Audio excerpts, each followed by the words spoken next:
وہ لوگ جن کی ضرورت ہو، یعنی وزیر خارجہ، سیکرٹری جو خارجہ وزارت کے ہیں، وزیر اعظم، اور شاید ایک آدھ اور، اگر کوئی سیکیورٹی سے ریلیٹڈ کوئی معاملہ ہو، تو یہ کاغذ لاکھوں کے سامنے لے کر آنا، اس کو وہاں پرائم منسٹر ہاؤس کے سیف سے نکال کے باہر لے کر آنا، کوڈڈ سیکرٹ ڈاکیومنٹ کو، کیا یہ قانون کی دھجیاں اڑائی گئیں، آئین کی دھجیاں اڑائی گئیں یا نہیں؟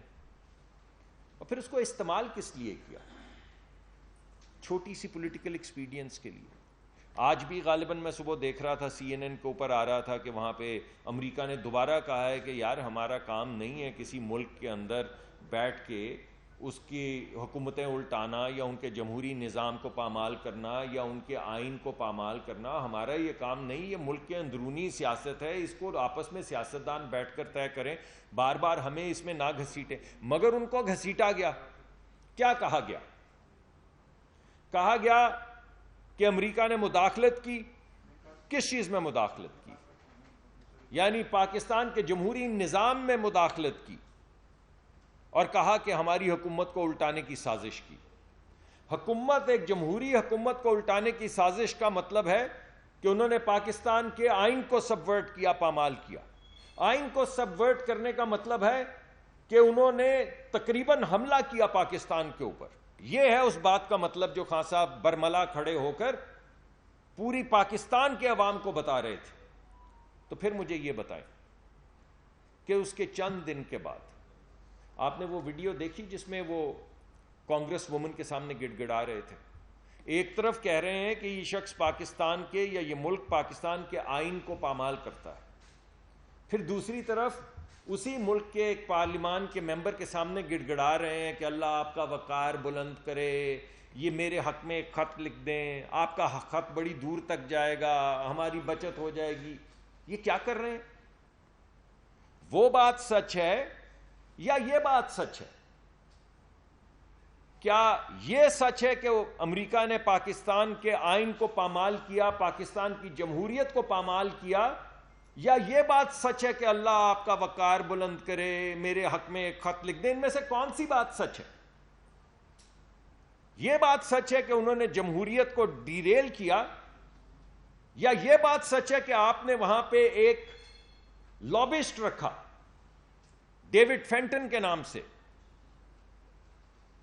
اور یہ وہ شخص ہے جو 30 سال سے پاکستان کے ایٹمی پروگرامز کے خلاف تحریک چلا رہا ہے؟ پاکستان کے جتنے پڑھے لکھے بچے ادھر بیٹھے ہیں وہ لکھ لیں گے نام، ڈیوڈ فینٹن، اور اس کو گوگل کریں، اس پریس کانفرنس میں گوگل کریں اور دیکھیں کہ اس نے کیا کیا کیا۔ اس نے کانسرٹ کروائے ہیں ایٹمی تنصیبات کے خلاف، اس نے لابی کیا ہے پاکستان کے ایٹمی پروگرام کے خلاف، اور ساری زندگی لابی کیا ہے اس نے۔ اس کی زندگی کا ایک مقصد ہے، یہ میں نہیں کہہ رہا، میں آپ کو دعوت دے رہا ہوں، ڈیوڈ فینٹن، ابھی ڈالیں گوگل میں اور دیکھیں کہ اس نے ساری زندگی میں کیا کیا ہے اور اس کی ساری زندگی کا کام کیا ہے، اور اس کو عمران خان صاحب نے ہائر کیا امریکہ میں لابسٹ۔ کس ملک میں؟ جس کے متعلق وہ کہہ رہے ہیں کہ پاکستان کا وہ آئین پامال کرتا ہے، تو پھر لابسٹ کس چیز کی لابی کر رہے ہیں ان کے ساتھ؟ جو پاکستان کے قوانین کو، پاکستان کی جمہوریت کو پامال کر رہا ہے، تو کس چیز کا وہاں پہ آپ لابسٹ رکھ رہے ہیں؟ اور وہ کیا لابی کر رہا ہے؟ جس کی زندگی کا مقصد صرف پاکستان کی ایٹمی تنصیبات کو ختم کرنا ہے، وہ وہاں پہ کیا لابی کر رہا ہے؟ تو اب آپ یہ تمام نکات جوڑیں، آپ دیکھیں کہ اپنی سیاست کی نظر انہوں نے کیا کیا نہیں کیا۔ اور یہ تو آپ کو یاد ہے ابھی کتنی مشکل سے ہم نے IMF کا پروگرام دوبارہ سے اس کا شروع کروایا ہے، کتنی مشکلات پڑی، آپ لوگوں نے بھی بڑا اس کا تنقیدی جائزہ لیا، اور برحق تنقیدی جائزہ لیا، اور ہم نے بڑی کوشش کی، اور میں بڑا شکر گزار ہوں وزیر اعظم کا، وزیر خزانہ کا، جنہوں نے بہت محنت کر کے آخری وقت میں اس پروگرام کو ریسٹور کروایا۔ لیکن آپ کو یہ یاد ہے کہ پرانے وزیر خزانہ جو صوبوں کے وزیر خزانہ کو دونوں کو فون کر رہے تھے تو کیا کہہ رہے تھے؟ ایک وزیر کو انہوں نے کہا، اور یار یہ اس کو ایسے ویسے کر دو، یہ IMF کا پروگرام تو تباہ کرو۔ اور جب یہی بات انہوں نے پنجاب کے وزیر خزانہ کو کہی تو اللہ ان کا بھلا کرے، انہوں نے کہا کہ سر یہ تو ملک برباد کر دے گا، یہ تو چیز ملک کے خلاف جاتی ہے، تو آپ ایسی باتیں تو نہ کریں کہ سیاست کی وجہ سے ملک برباد ہو جائے, ملک بینکرپٹ ہو جائے, ملک کے غریب آدمیوں کا کیا بنے گا. تو اس میں کے جواب میں انہوں نے کہا بھائی چھوڑ یار, کپتان کہتا ہے یہ بس یہ کرنا ہے کرو اس کو. کپتان کہتا ہے, کبھی کپتان کہتا ہے ہماری جمہوریت کو پامال کرتے ہیں, کبھی کپتان گڑ گڑا رہا ہوتا ہے ان لوگوں کو جو جمہوریت کو پامال کرتے ہیں کہ میں تو ایک خط لکھ دے, ایک خط لکھ دے, اللہ کا واسطہ ایک خط لکھ دے, اللہ تیری عزت بلند کرے, تیرا وقار بلند کرے. کبھی کپتان کہتا ہے کہ یار تو اگر پاکستان کے تیرا بڑا انوے ہے, انوے امریکہ میں, تو ذرا یہ ایک ہمارے حق میں بھی کیمپین چلا. تو پاکستان کی ایٹمی تنصیبات کے خلاف تو 30-35 سال سے کیمپین چلا رہا ہے, تیری زندگی کا مقصد ہے, ذرا ہمارے حق میں بھی وہی ریلیشن شپس استعمال کرتے ہوئے ایک کیمپین چلا دے. ارے بھائی یہ کیسا کپتان ہے, اور یہ کس کا کپتان ہے, یہ کس ملک کا کپتان ہے جو اپنی انا کے سامنے, جو اپنے سیاسی مفادات کے سامنے ملک کو بھی نہیں ٹھہرنے دیتا. اب جو باتیں یہ ہو رہی ہیں میں نے آپ کے سامنے کچھ پیش کیا, اور بے شمار اس کے علاوہ ہیں, بے شمار اس کے علاوہ ہیں.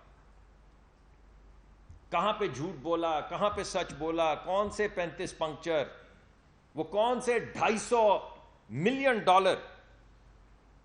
جو آپ نے ملک ریاض صاحب کو دیا اور اس کے بدلے میں 450 کنال زمین لی, یہ کپتان. یا آپ نے $2.5 ملین کے لیے $1 ارب کا فائدہ دیا عارف نقوی کو, یہ کپتان.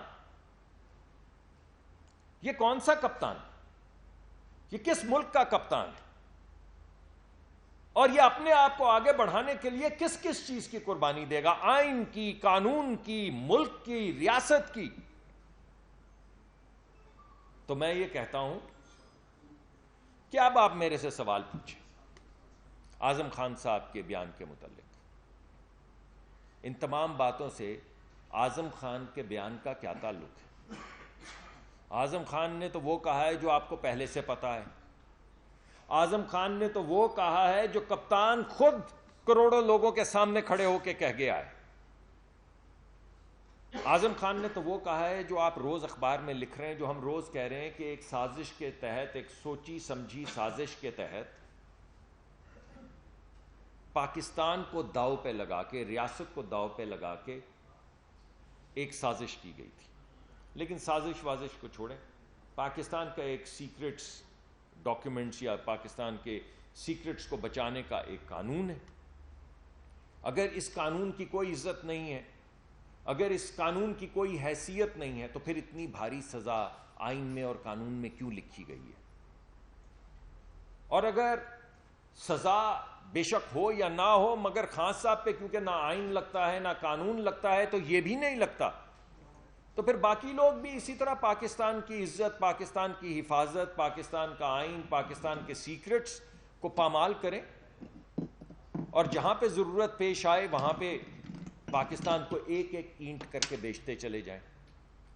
کیونکہ یہ جو ہو رہا ہے, جو ہو رہا تھا, وہ ہو یہی رہا تھا کہ اپنے مفاد کے لیے سیاسی بے شک لوگوں کو اربوں ڈالر کے فائدے دے دو یا 250 ملین کا فائدہ دے دو, اپنی ذات کے لیے بے شک ملک کو, آئین کو, قانون کو پامال کر دو. ایک ایک اینٹ کر کے پاکستان بیچتے چلے جاؤ, اور اگر پاکستان صرف ایک اینٹ بھی رہ جائے تو اس اینٹ پہ صرف میں کھڑا ہوں. بھائی یہ نہیں, ایسے نہیں ہوتا. پاکستان ایک اینٹ رہ جائے اور اس پہ صرف آپ کھڑے ہوں. وزیر اعظم پاکستان ایسا نہیں ہونا چاہیے. وزیر اعظم پاکستان تو وہ ہونا چاہیے جو شہداء کی طرح بولے کہ ایک اینٹ پہ بھی پیر رکھو گے تو میں جان دے دوں گا. تو یہی میں آپ کے سامنے, کیونکہ بہت سے لوگ سوالات پوچھ رہے تھے, تو میں نے سوچا میں آپ کے سامنے حاضر ہو جاتا ہوں, میں آپ کے سوالات کا جواب.